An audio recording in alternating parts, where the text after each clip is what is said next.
We're barely 4 months into 2025, and it's already proven to be among the strongest years for television in a long time.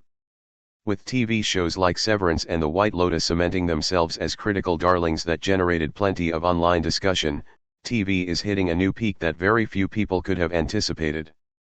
There have also been plenty of other great shows that have seemingly come from nowhere, with shows like Adolescence and The Pitt announcing highly anticipated second seasons. It may have been a slow year for movies, but television is the complete opposite. Interestingly, many of these acclaimed TV shows have something else in common: they steer clear of the binge-watching release format that's become so popular over the past few years. The trend, which encourages audiences to consume an entire season in one sitting by releasing every episode at once, has gained popularity thanks to streaming services like Netflix. This format has been continued by shows like Zero Day and You, but several projects are going back to a more traditional format.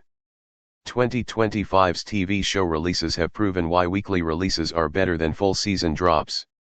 There's so much more to enjoy with weekly releases.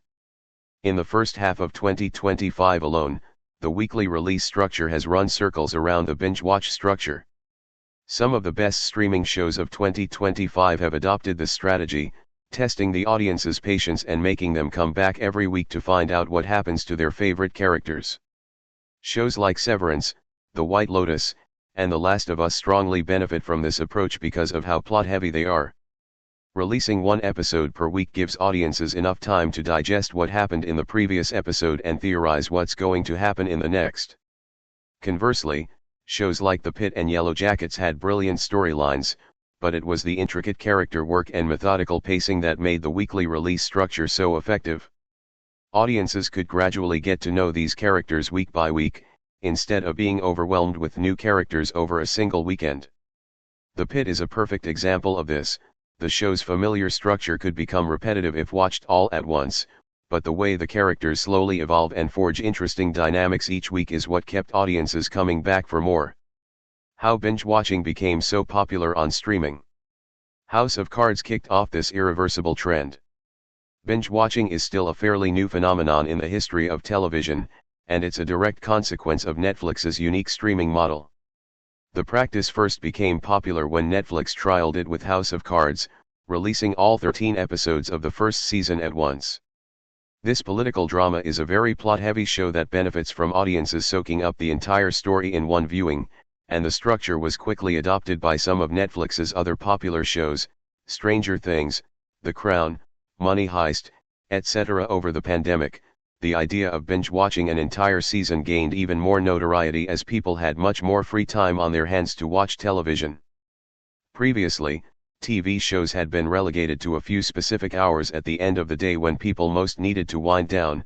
Now, these shows are available in huge quantities at whatever time best suits the viewer.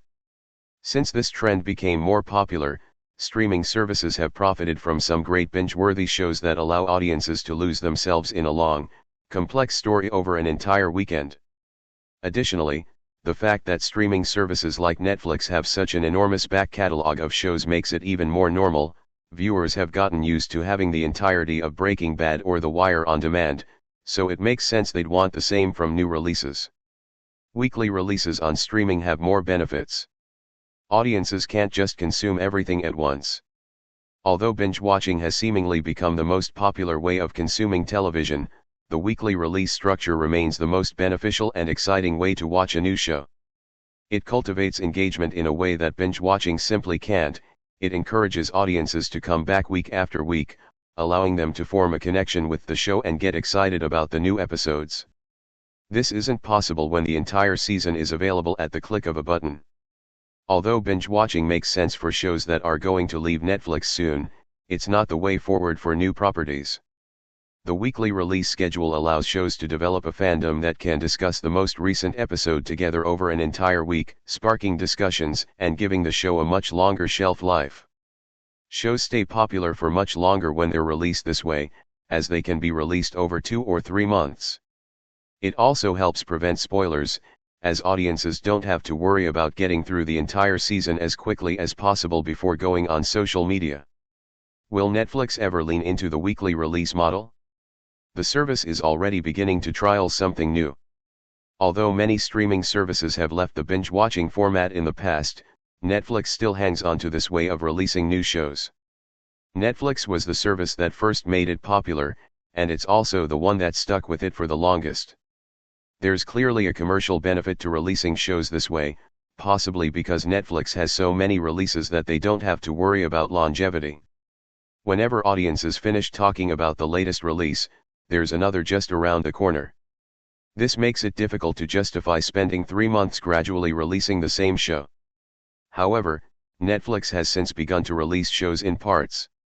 Stranger Things was the project that pioneered this method, but many Netflix TV shows are following suit. Instead of releasing the entire season at once, Netflix splits the seasons into 2 or 3 parts, and allows audiences to binge a handful of episodes before waiting for the next set. This is a fitting compromise between the two release formats, but it also proves that Netflix is unwilling to fully commit to weekly releases.